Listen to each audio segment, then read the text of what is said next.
देशभरात 5G तंत्रज्ञानाच्या क्रांतीचा गाजावाजा होत असताना प्रत्यक्षात मात्र ग्राहकांना निकृष्ट सेवेचा सामना करावा लागत असल्याचे चित्र जायखेडा परिसरात पाहायला मिळत आहे.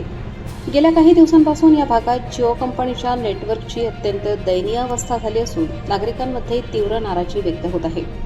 महागडे रिचार्ज करूनही समाधानकारक सेवा मिळत नसल्याने ग्राहक त्रस्त आणि कंपनी मस्त अशी परिस्थिती निर्माण झाली आहे. अनेकांकडे 5G सिम आणि 5G मोबाईल असतानाही अपेक्षित नेटवर्क मिळत नसल्याची तक्रार सर्वत्र ऐकू येत आहे. स्थानिक नागरिकांच्या म्हणण्यानुसार अनेक ठिकाणी नेटवर्क पूर्णपणे गायब असते, तर सिग्नल दिसूनही कॉल लागत नाहीत. कॉल ड्रॉपची समस्या इतकी वाढली आहे की बोलायचे एक आणि ऐकू येते दुसरे अशी अवस्था निर्माण झाली आहे. इंटरनेटच्या बाबतीतही परिस्थिती चिंताजनक असून 5Gच्या नावाखाली 2G पेक्षाही कमी वेगाने सेवा मिळत असल्याचा आरोप ग्राहक करत आहेत. या विस्कळीत नेटवर्कचा थेट परिणाम स्थानिक अर्थव्यवस्थेवर होत आहे. व्यापाऱ्यांचे ऑनलाईन पेमेंट व्यवहार ठप्प झाले असून नेटवर्क नाही तर व्यापार नाही अशी वेळ आली आहे.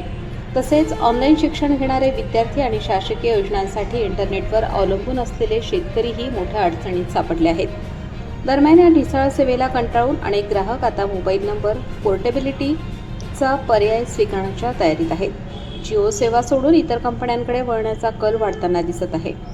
जायखेडा परिसरातील नागरिकांनी जिओ कंपनीला तातडीने नेटवर्क समस्या दूर करण्याचे आवाहन केले आहे. पैसे पूर्ण घेतले जातात तर सेवा देखील दर्जेदार घ्यावी अशी स्पष्ट भूमिका ग्राहकांनी मांडली आहे. अन्यथा मोठ्या प्रमाणावर सिम पोर्ट करण्याचा इशारा नागरिकांनी दिला आहे. आता तरी संबंधित कंपनी या गंभीर समस्येकडे लक्ष देऊन सेवा सुधारेल का असा सवाल नागरिकांकडून उपस्थित केला जात आहे.